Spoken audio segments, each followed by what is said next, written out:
Bismillahirrahmanirrahim. Assalamualaikum warahmatullahi wabarakatuh. Waalaikumsalam warahmatullahi wabarakatuh. Allahumma salli ala sayyidina wa maulana Muhammad wa ala alihi wa sahbihi wa dzurriyyatihi wa man tabi' wa ummatihi ajmain. Kepada hadirin jamaah Masjid Agung Nita Asta yang saya hormati, yang dirahmati Allah Subhanahu wa taala, pada kesempatan hari ini, hari Rabu tanggal 11 Desember tahun 2024, saya akan membacakan kitab Lubabul Hadis, jadi kitab tentang yang berisi hadis-hadis Kanjeng Muhammad SAW sebagai pedoman kehidupan kita sehari-hari, yaitu bab tentang keutamaan salam, yaitu halaman 101.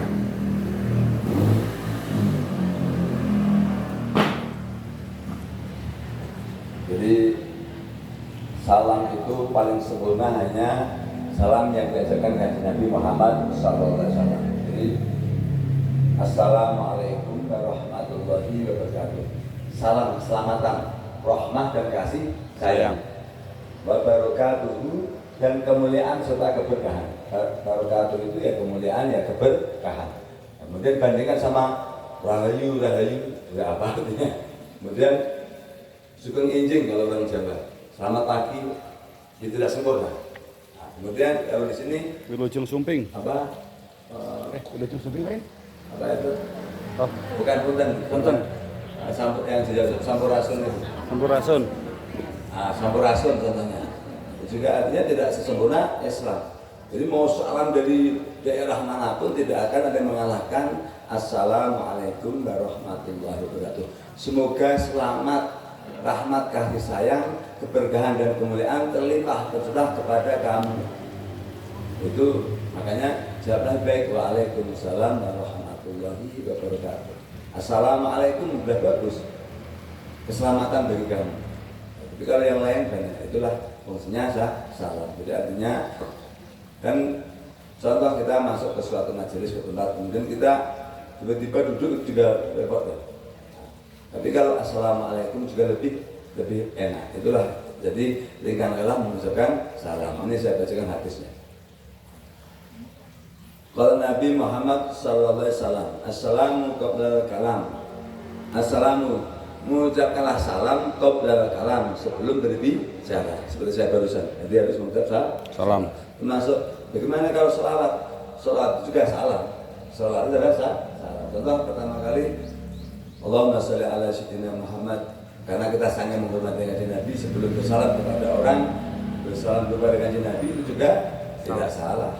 Karena as-salatu wassalamu ala Nabi Muhammad Rasulullah, jadi sholawat, penghormatan, bersalam dan keselamatan ala Nabi kepada Kanjeng Nabi itu juga salam. Nah, salam secara umum untuk sesama kita, assalamualaikum warahmatullahi wabarakatuh.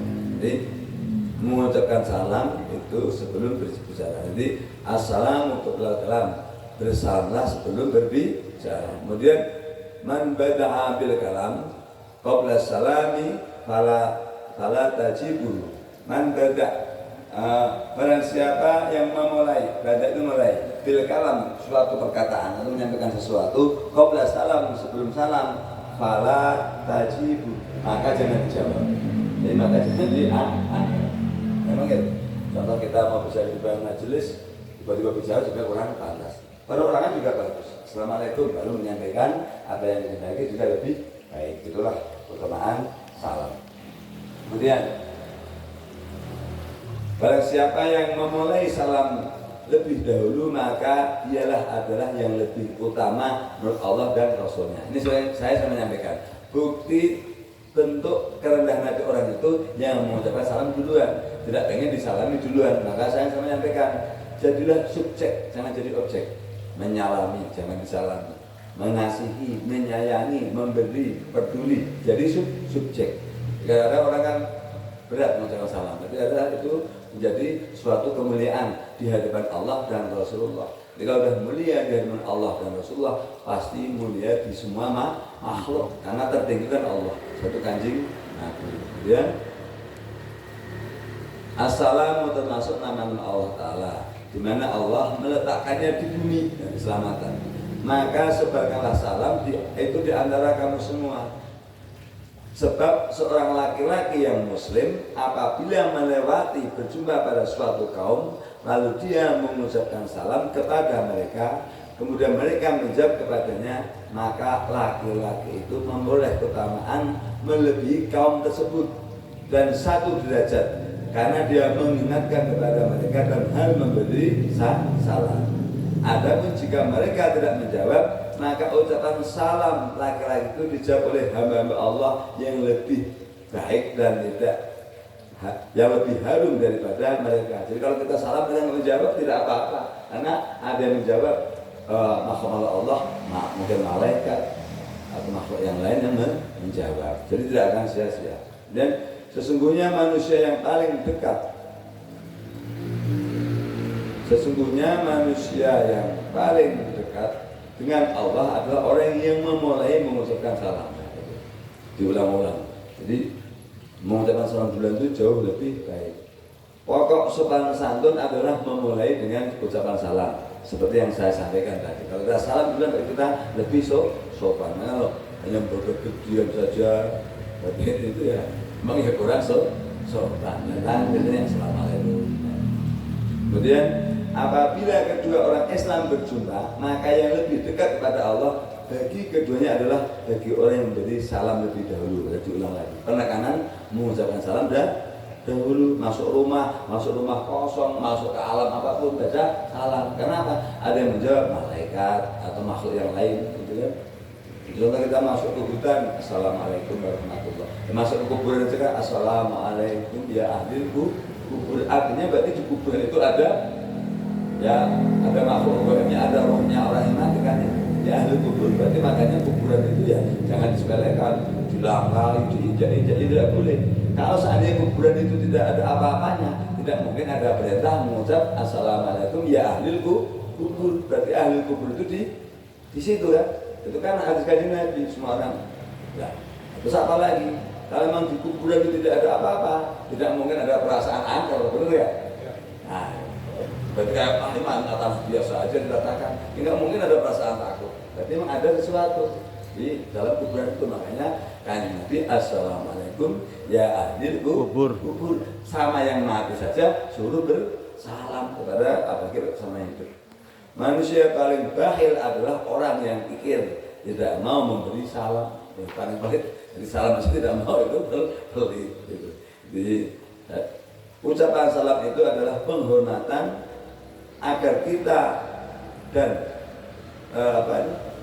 kesentosaan tanggungan kita. Allah Ta'ala berfirman, jadi itu kesejahteraan kita, kesentosaan itu kan kesejahteraan, keselamatan, kebahagiaan, sentosa. Dan apabila kamu diberi suatu penghormatan, maka balaslah penghormatan itu dengan lebih baik daripadanya. Balaslah yang sama dengannya. Jadi kalau kita ada mengucapkan salam, assalamualaikum, minimal waalaikumsalam warahmatullahi. Assalamualaikum warahmatullahi, waalaikumsalam warahmatullahi wabarakatuh. Dan ini juga lebih luas. Artinya apa?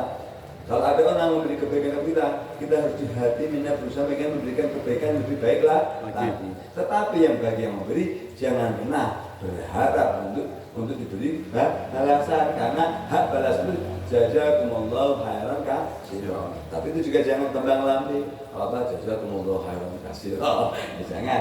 Hati kita yang pengen beri, untuk pemberian itu apa? Tidak harus sama, hanya hati kita pengen memberi lebih baik.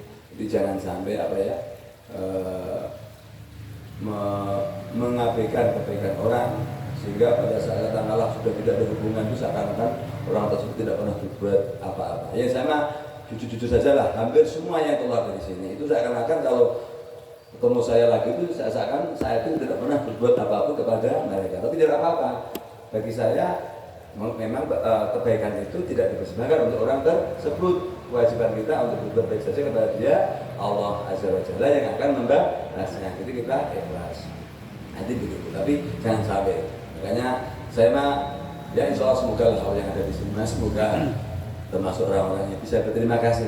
Hanya pengalaman saya, hampir semuanya yang keluar dari sini, kalau sudah keluar itu istilahnya ketemu saja, tanya saja tidak mau berbuat seakan-akan saya tidak pernah berbuat apapun atau saya tidak pernah terlewati rezeki dari saya. Tapi tidak apa-apa, itu sebuah ujian untuk meningkatkan keikhlasan saya. Jadi kan mohon maaf ya, sebenarnya juga ini bukan mungkin ya, artinya kan kita hidup bersama, bekerja bersama, bertempat tinggal bersama, beribadah bersama, ada rezeki bentuknya makanan, ada uang, ada pelindungan, ada ilmu, itu kan semuanya kan ada kebaikan. Tapi itu semuanya insya Allah bagi orang yang memberikan, jangan khawatir karena setiap apapun lah itu sebesar biji zarah, sebesar biji sawi, pasti Allah akan membalasnya dan kita pasti akan melihat dari perbuatan kita. Makanya barang siapa bersyukur kepadaku, kata Allah, maka bersyukurlah kepada orang yang membantumu. Jadi jangan sampai kata Allah, wah saya baru udah tak kerja di situ ngapain. Saya juga mohon maaf, tidak butuh dihormati, tidak butuh terima kasih, karena semuanya dari Allah Subhanahu wa Ta'ala. Untung kalau saya insya Allah, makanya saya kan selalu berdoa. Kalau di doa yang Allahumma nadin ahwalan itu ada yang saya ini, ya Allah, bimbinglah segala niat saya, akwal wal ahwal, setiap tindakan, hal dan perbuatan saya untuk lurus hanya untuk kepadamu ya Allah, untuk kebaikan. Akwal wal ahwal itu jadi takwiyatan, jadi untuk dibimbing. Nah, dalam setiap niat perbuatan itu jangan dipersembahkan untuk manusia, nanti dia tidak kecewa. Tapi kalau orang kecewa namanya manusia, tidak apa-apa. Tapi yang penting hati kita selalu lurus bahwa setiap perbuatan tindakan kita hanya kita persembahkan untuk Allah Subhanahu wa Ta'ala. Jadi demikian, semoga bermanfaat. Bila hidayah, wassalamualaikum warahmatullahi wabarakatuh.